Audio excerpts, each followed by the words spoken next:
and would have to be concerned when they can look at charts and say, gee, you have a spike in LSD and usage in marijuana smoking in these certain towns, and they're the towns with strong SDS chapters, or that's where a lot of political activity is taking place. I mean, there was a relationship between the two.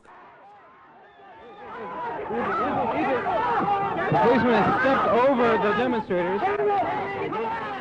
The anti-war movement had its start with the free speech movement in Berkeley. In 1964, they took over a building at the University of California in Berkeley, and the governor responded by sending in the National Guard. So, of course, we sat down in the door there. Oh, and by the way... One of the leaders of this student revolt was Michael Rossman, who today lives in Berkeley, California. I traveled there to see if he felt drugs helped or hurt the protest movement. Waste your batteries already. How's it going, Michael? Come on, waste your batteries already. Good to see you.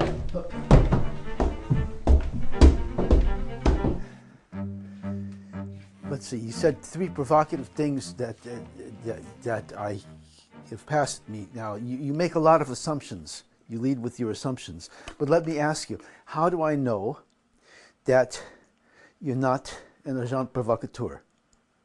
Okay? How do I know that I should trust you? How do I know that you're not an agent of the above ground or below ground government? The way the provocateurs operated in the 60s and 70s, the way they would come into groups and the personae that they would present was very much like your persona in terms of being, oh, I'm so radical, I'm so groovy, I'm so far out there, you should not even think about whether you want to trust me because I am so trustable. You know, let's entertain this amazing thing. Let's throw a rock at a cop. Let's go smoke where we can get busted. Let's go, you know. True rational. But you're not a terrorist. Au contraire. Look magazine, late 1964.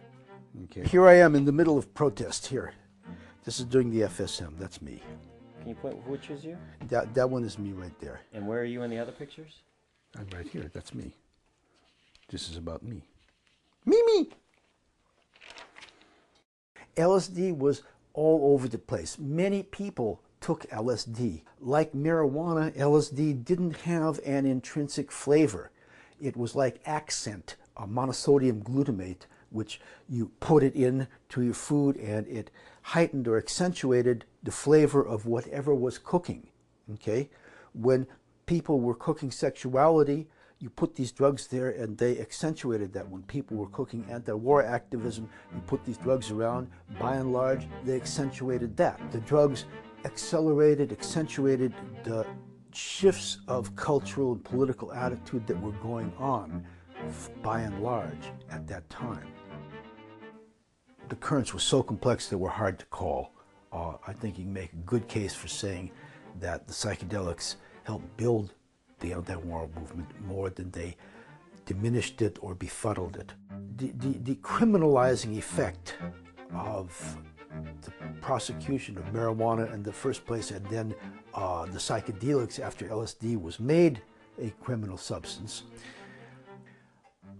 When the state made us outlaws, then we collectively became more enemies of the state.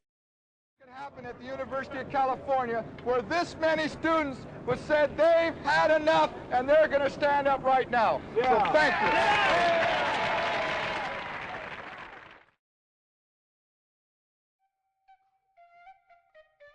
Paul Krasner was one of the leaders of the Yippies, a 1960 counterculture group that helped spearhead the protest movement that helped end the Vietnam War. Did LSD play a role in the merging of the hippies and the anti-war movement? Without acid, I don't know if those two groups would have united. Maybe marijuana would have done it. You know, it's hard to know. It's impossible to measure. You know, this is a brainwashed culture, and what LSD did was to unbrainwash, to serve as a tool to unbrainwash people. At least 6 people have been injured in a bomb blast at the Baghdad hotel. That blast ripped apart chairs and part of the ceiling at the Four Seasons in central Baghdad. 2 British, 2 people from Nepal, and 2 Iraqis were injured in the blast. What do you think when you watch this news and you think about all the anti-war protesting you used to do? Any reaction to the news you just saw and what you used to do? Oh,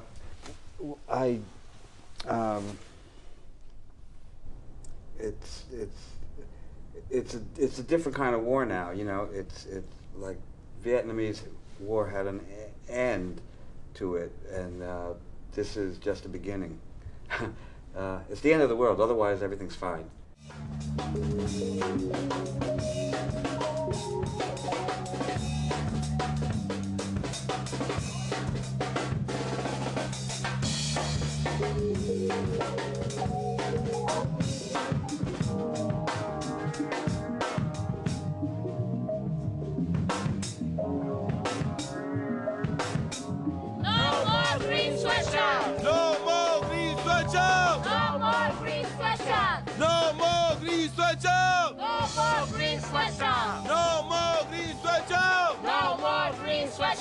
Don't shop in here. All we're asking for is minimum wage, decent health care benefits. Please don't shop here. Don't shop here. Please boycott this store. Been fighting for justice in this neighborhood for 30 years. It's not only been since the 60s. Of course, there was a lot more action here in the 60s, but we think that people and young people now are starting to think about things and starting to protest again. This is just one sign. We're trying to get minimum wage for the workers here, decent health conditions, and it's all one struggle. What we started in the 60s is still going on. What influence do you think LSD had on the political movement here in the East Village? That's a very complicated question.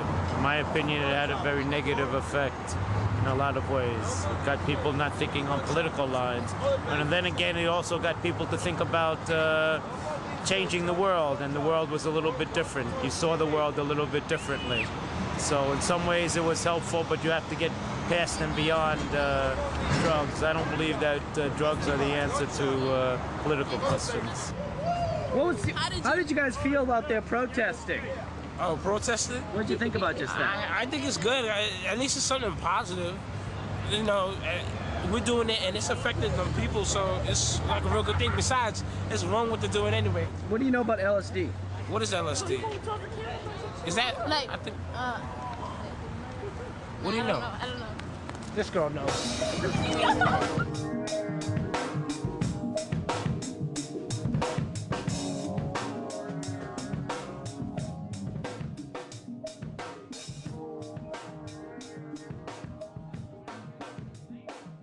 On November 25, 2003, Leonard Pickard was found guilty of manufacturing LSD.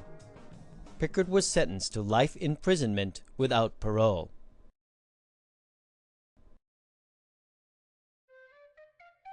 The Drug Enforcement Agency claims that inside this former missile silo, Pickard was manufacturing approximately 10 million doses every 5 weeks.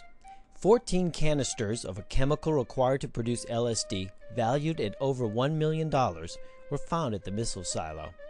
The DE claims that LSD availability in the United States was reduced by 95% in the 2 years following his arrest.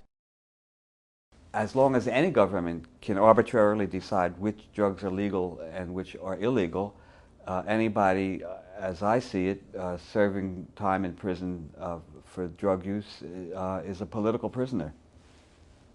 It's as simple as that.